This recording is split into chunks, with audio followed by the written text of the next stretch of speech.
नित्यानंद श्री अद्वैत गदाधर श्रीवासादि गौर भक्तवृंद। हरे कृष्णा कृष्णा कृष्णा हरे हरे, हरे राम राम राम हरे हरे। हरे कृष्णा। तो श्रीमद् भागवतम द्वितीय स्कंद और द्वितीय अध्याय हम पढ़ रहे थे, तो आज हम पढ़ेंगे श्लोक संख्या 8 से।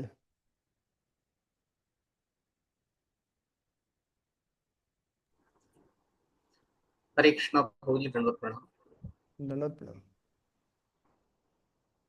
केचित् स्वदेहान्तरदयावकाशे प्रादेशमात्रं पुरुषं वसन्तं चतुर्भुजं कञ्च रथाङ्गशङ्ख गदाधरं धारणया स्मरन्ति।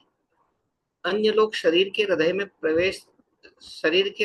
प्रदेश में वास करने वाले एवं केवल एक बित्ता परिमाण के 4 हाथों वाले तथा उनमें से प्रत्येक में क्रमशः कमल, रथ का चक्र, शंख तथा गदा धारण किए हुए भगवान का ध्यान करते हैं। तो परमात्मा के रूप में भगवान का ध्यान करने वालों के बारे में बताएं। भगवान शंख चक्र गदा सा पद्म धारण किए हुए जो क्षोदक्षाय विष्णु है, वही सबके हृदय में बैठे रहते हैं, उन भगवान का ध्यान करते हैं। उनका परिमाण भी बताया, माप भी बताया है। हालांकि आत्मा और परमात्मा कोई माप नहीं है, भौतिक माप नहीं है, लेकिन समझाने की दृष्टि से इस प्रकार कई के बार इस प्रकार से माप बताया गया है।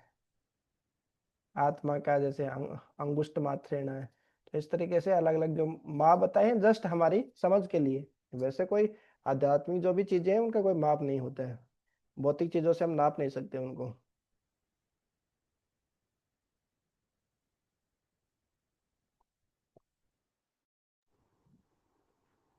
प्रसन्नवक्त्रं नलिनायते क्षणं कदम्ब किंचल पिशंगवासमं लसन्महारत्न हिरण्मयाङ्गदं स्फुरन्महारत्न किरीट कुंडलम।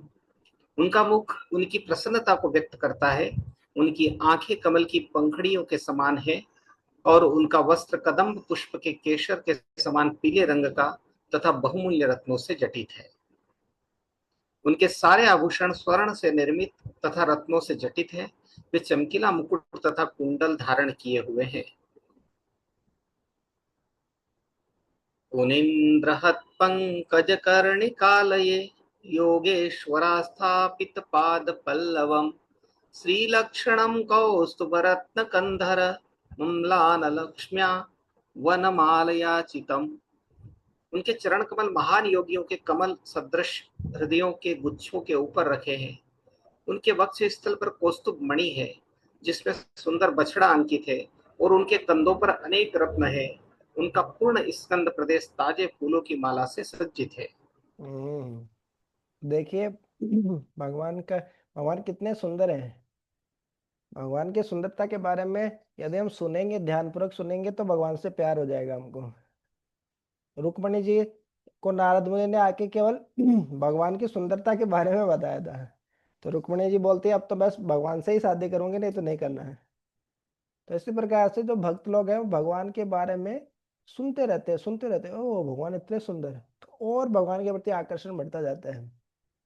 हम्म, जब हम सुनते नहीं है भगवान की लीलाओं के बारे में, भगवान के बारे में सुनते नहीं है, तो हम जो आध्यात्मिक चीजें हैं वो भी भौतिक लगने लगती है हमको। इस कारण ये बहुत महत्वपूर्ण है ऐसे श्लोक हम याद करें, या कम से कम ध्यान से पढ़ें, या कम से कम सुने उनको, कि भगवान भगवान के चरण कमल कितने महान है। सब योगियों के जो कमल सदृश हृदय हृदय जो हैं, जो माखन है, माखन जैसे जिनके हृदय हैं, जिन योगियों के, उन गुच्छों के ऊपर रखे हुए हैं भगवान के चरण। भगवान के चरण कमलों का आश्रय लेते हैं ऐसे योगी भी। उनके वक्ष स्थल पर कौस्तुभ मणि है जिसमें सुंदर बछड़ा अंकित है कौस्तुभ मणि के ऊपर। उनके कंधों पर अनेक अनेक रत्न है। उनके पूर्ण स्कंद जो ये भुजाएं जो हैं ताजे फूलों की माला से सज्जित है, जो कंधे जो हैं उनके, तो ऐसे सुंदर सुंदर माला पहन के रखते हैं। साउथ इंडिया जाते हैं या इस्कॉन मंदिर में हम जाते हैं तो भगवान का कितना अच्छा सुंदर श्रृंगार होता है। तो हम जितनी हमारी चेतना भगवान का श्रृंगार करने में लगाते हैं, उतनी ही अच्छी हमारी चेतना सुसज्जित हो जाती है, हमारी चेतना का भी उतना ही विकास हो जाता है। और जितना हम खुद का श्रृंगार करने में समय बिताते हैं, तो चेतना उतनी और डाउन हो जाती है। तो भगवान का श्रृंगार करने के लिए भगवान के लिए सारा ओपुलेंस और खुद के लिए पॉवर्टी। ये एक भक्त की खास बात होती है, खुद के लिए गरीबी लेकिन भगवान के लिए दुनिया का सारा ऐश्वर्य, सारे उनके उनका जो उनकी सजावट करने में वो सब कुछ लगा देते हैं। बहुत खर्चा करते हैं मतलब भगवान की सेवा करने के लिए। हम्म। विभूषितं मेखलयाङ्गुलीयके महाधनेर्नूपुरकङ्कणादिभिः स्निग्धामलाकुञ्चितनीलकुन्तले विरोचमानान् न हासपेशलम्। उनकी कमर अलंकृत करधनी से सुशोभित है और उनकी अंगुलियों में बहुमूल्य रत्नों से जटित अंगूठियां हैं। उनके नुपुर, उनके कंकण, उनके घुंघराले नीले रंग के चिकने बाल तथा उनका सुंदर मुस्कान युक्त मुख, ये सभी अत्यंत लुभावने हैं।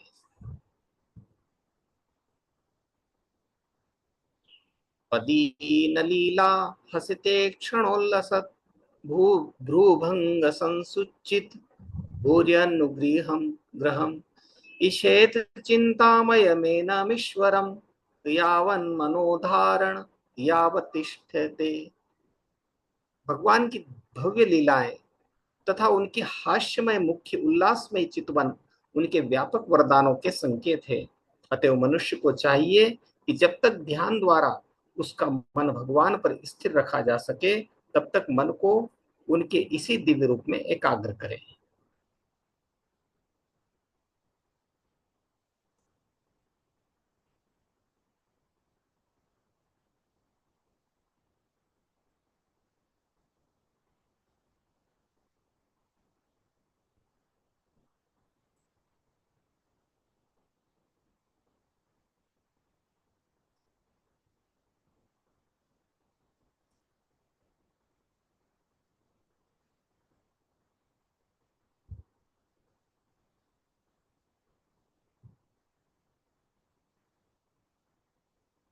एकैकशृङ्गानि धियानुभावयेत् पादादियावद्दसितं गदाभृतः जितं जितं स्थानमपोय धारयेत् परम परम शुद्धयति धीर्यथा यथा। ध्यान की प्रक्रिया भगवान के चरण कमलों से प्रारंभ करते हुए उसे उनके हंसते मुखमंडल तक ले आए। इस तरह पहले ध्यान को चरण कमलों पर एकाग्र करे, फिर पिंडलियों पर, तब जांघों पर और क्रमशः ऊपर की ओर उठता जाए। मन जितना ही एक एक करके भगवान के विभिन्न अंगों पर स्थिर होगा, बुद्धि उतनी ही अधिक परिष्कृत होगी। हरे कृष्ण। हरे कृष्ण। तो ये पिछले श्लोक में भी प्रभुपाद जी बता रहे हैं कि जब तक व्यक्ति काम वासना से मुक्त नहीं हो जाता तब तक भगवान के चरणों का ही ध्यान करना चाहिए। तो उसमें विशेष रूप से इसका अर्थ ये बता रहे हैं कि जो श्रीमद् भागवतम है उसका प्रथम और द्वितीय स्कंद भगवान के दो चरण कमल है। जब तक हम भगवान कौन है, वो कौन है, उनकी क्या महिमा है, ये जब हम जानेंगे नहीं तो भगवान की जो रासलीला है 10वें स्कंद में जब हम तुरंत पहुंच जाते हैं और हम देखते हैं कि भगवान ऐसे ऐसे रासलीला कर रहे हैं, तो हमारी तो भौतिक चेतना उससे हम वो रासलीला को समझ नहीं पाएंगे, उल्टा गलत अर्थ निकालेंगे। इस कारण ये इसमें भी यही बताया कि ध्यान की प्रक्रिया भगवान के चरण कमलों से प्रारंभ करना है जी। भगवान का सीधा दर्शन कर रहे हैं, मुख की तरफ देख रहे हैं, वो नहीं। भगवान के दर्शन जब हम करने जाते हैं, मंदिर में करते हैं, तो सबसे पहले चरण कमलों का दर्शन करना चाहिए, भगवान के चरणों का दर्शन करना चाहिए। और श्रीमद् भागवतम के प्रथम और द्वितीय स्कंद पढ़ना चाहिए। सीधा ही जो कथाकार रहते हैं वो भगवान के रास लीलाओं के बारे में बताना शुरू कर देते हैं। जो व्यासासन में बैठ के जो प्रवचन करते हैं उनका खुद का स्तर नहीं होता। जो ये जो माधुर्य रस के बारे में, गोपियों की लीलाओं के बारे में कि वो कुछ बोले, और जो सामान्य जो जनता है, पब्लिक जो है, न उनका स्तर होता है। चैतन्य महाप्रभु ने पब्लिक में कभी भी रासलीला के बारे में नहीं बताया। जो उनके जो चैतन्य महाप्रभु की लीला में जो अर्जुन का जो रोल निभा रहे थे, तो क्या नाम था, नाम भूल गया मैं, उनको और सार्वभौम भट्टाचार्य, इनके साथ में एक दो के साथ में ही केवल रासलीला के बारे में चर्चा की है चैतन्य महाप्रभु, बाकियों के साथ पब्लिक में कभी चर्चा नहीं की है, तो समझ ही नहीं पाएंगे। सबसे पहले चरण कमल लोग के ही दर्शन करना चाहिए, प्रथम द्वितीय स्कंद पढ़ेंगे, फिर धीरे धीरे पढ़ते बढ़ते जब 10वें स्कंद में पढ़ेंगे तो समझ में आएगा ऐसा। तो फिर धीरे धीरे ऊपर उठेंगे तो भगवान के सारे अंगों का फिर धीरे धीरे फिर 10वें स्कंद तक पहुंचेंगे तो बुद्धि परिष्कृत हो जाएगी, शुद्ध हो जाएगी। फिर 10वां स्कंद पढ़ेंगे तो हाँ समझ में आएगा। अरे भगवान है, भगवान कुछ भी कर सकते हैं। तो भगवान की तो रासलीला ही है। हम करेंगे तो कैरेक्टर डीलर, तो वो सब समझ में आ जाएगा उसको। गलत गलत अर्थ नहीं निकालेगा। बुद्धि उतनी ही अधिक परिष्कृत होगी, जितनी बुद्धि परिष्कृत होगी उतना ही भगवान को समझना आसान होगा। यावन्न जायेत परावरेऽस्मिन् विश्वेश्वरे द्रष्टरि भक्ति योग तावत् स्थवीयः पुरुषस्य रूपं क्रियावसाने प्रयतः स्मरेत। जब तक स्थूल भौतिकतावादी व्यक्ति दिव्य तथा भौतिक दोनों ही जगतों के दृष्टा परमेश्वर की प्रेमा भक्ति विकसित न कर ले, तब तक उसे अपने कर्तव्यों को पूरा कर लेने के बाद भगवान के विराट रूप का स्मरण या ध्यान करना चाहिए।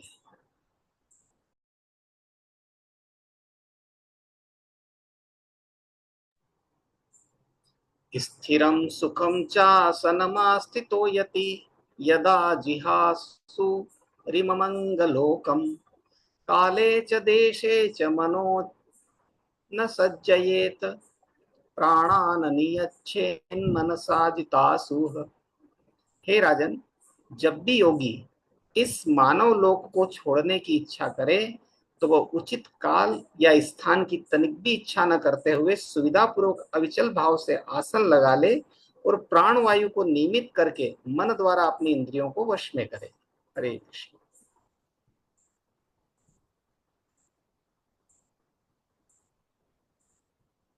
लेकिन भगवत गीता जी जी, हाँ पढ़िए। तात्पर्य पढ़ना प्रोजी। हरे कृष्ण। हाँ पढ़िए प्रभु जी, क्योंकि भगवत गीता में क्या है, वो समय का भी वो उसमें बताते हैं, जो ये अष्टांग योग ध्यान योग के बताते हैं। तो किस उत्तरायण में, दक्षिणायन में कब शरीर छोड़ना वो बताते हैं। यहाँ पे लिख रहे हैं कि लेकिन उसकी बिना परवाह किए। तो प्रभा जी क्या बता रहे हैं वो पढ़ लेते हैं। भगवत गीता 8.14 में स्पष्ट कहा गया है कि जो व्यक्ति भगवान की दिव्य प्रेमा भक्ति में पूर्णता निरत रहता है और जो पग पग पर उन्हीं का निरंतर स्मरण करता है, वो भगवान का साक्षात सानिध्य प्राप्त करके आसानी से उनकी दया प्राप्त करता है। ऐसे भक्तों को वर्तमान शरीर त्याग के लिए उपयुक्त समय ढूंढने की आवश्यकता नहीं होती, किंतु जो मिश्रित भक्त हैं और सकाम कर्म या ज्ञान को मिलाए हुए, उन्हें इस शरीर का त्याग करने के लिए उपयुक्त क्षण की अपेक्षा रहती है। उनके लिए ऐसे उपयुक्त क्षणों का उल्लेख भगवत गीता 8.23 से 26 में हुआ है। लेकिन ये उपयुक्त क्षण उतने महत्वपूर्ण नहीं होते जितना कि मनुष्य का ऐसा सफल योगी होना जो इच्छानुसार शरीर का त्याग कर सके। ऐसे योगी को मन द्वारा अपनी इंद्रियों को वश में करके करने में सक्षम होना चाहिए। मन को सहज भाव से भगवान के चरण कमलों में लगाकर सरलता से जीता जा सकता है। ऐसी सेवा से क्रमशः सारी इंद्रियां स्वतः भगवान की सेवा में लग जाती है। परम सत्य से तदाकार होने का यही मार्ग है। मनः स्वबुद्धया मलया नियम्य क्षेत्रज्ञ एतां निर्णयेत तथा तमात्मनि आत्मानमात्मान्यवरुध्य धीरो लब्धोपशान्तिर्विरमेत कृत्यात्। तत्पश्चात योगी को चाहिए कि वह अपनी विशुद्ध बुद्धि के द्वारा अपने मन को जीवात्मा में तदाकार करे और फिर जीवात्मा को परम आत्मा में विलीन कर दे। ऐसा करने के बाद पूर्णतः तुष्ट जीव तुष्टि की चरमावस्था को प्राप्त होता है, जिससे वह अन्य सारे कार्यकलाप बंद कर देता है। हरे कृष्ण। हरे कृष्ण। तो ये वास्तव में भगवत गीता में भी सेम ही है। ध्यान योग जो 6वां अध्याय है उसमें भी पूरा ये बताए, बुद्धि को जीवात्मा में तदाकार करे, जीवात्मा को परमात्मा में विलीन कर दे। तो कहने का तात्पर्य यही है कि भगवान का पूर्ण रूप से चिंतन जब करते हैं समाधि की अवस्था में, वो करने से वो जीवन की अंतिम सफलता है। अंत काले च मामे वैष्णव मुक्त्वा कलेवरम। तो जो योगी है वो सबसे अच्छा योगी वही है जो भक्त हो। हम्म। न यत्र कालो निमिषां पर प्रभु कुतो नु देवा जगतां य ईशीरे न यत्र सत्त्वं न रजस्तमश्च न वै विकारो न महान प्रधानम। उस लब्धोपशांति की दिव्य अवस्था में विनाशकारी काल की श्रेष्ठता नहीं रह पाती, जो उन देवी देवताओं का भी नियामक है, जिन्हें संसारी प्राणियों के ऊपर शासन करने की शक्ति प्राप्त है। तो फिर स्वयं देवताओं के विषय में क्या कहा जाए। इस अवस्था में न तो सतोगुण, रजोगुण या तमोगुण रहते हैं, न ही मिथ्या अहंकार, भौतिक कारणार्णव अथवा न भौतिक प्रकृति ही रह पाती है। तो योगियों की जो परम जो सिद्धि की अवस्था है उसमें बता रहे हैं कि तीनों गुणों से ऊपर उठ जाता है व्यक्ति, मिथ्या अहंकार कुछ नहीं रहता, तो वो अपनी इच्छा से जहां भी ब्रह्म ज्योति भगवत वैकुंठ जाना चाहता है वो जा सकता है। तो ये भी अच्छा है। हमको तो जबरदस्ती आ, मृत्यु आती है, वो अपनी इच्छा से शरीर छोड़ सकते हैं। यह है योग, योगी। हालांकि भक्त ये भी परवाह नहीं करता, वो भगवान पे ही छोड़ देते हैं। भगवान जैसे भी, जब तक चाहे, जब तक जैसे भगवान का स्मरण करना चाहता है बस भक्त, उसको कब छोड़ना है शरीर ये सब टेंशन लेने की भी जरूरत नहीं है। ये मुख्य रूप से भी जो ध्यान योगी हैं उनके बारे में बता रहे हैं।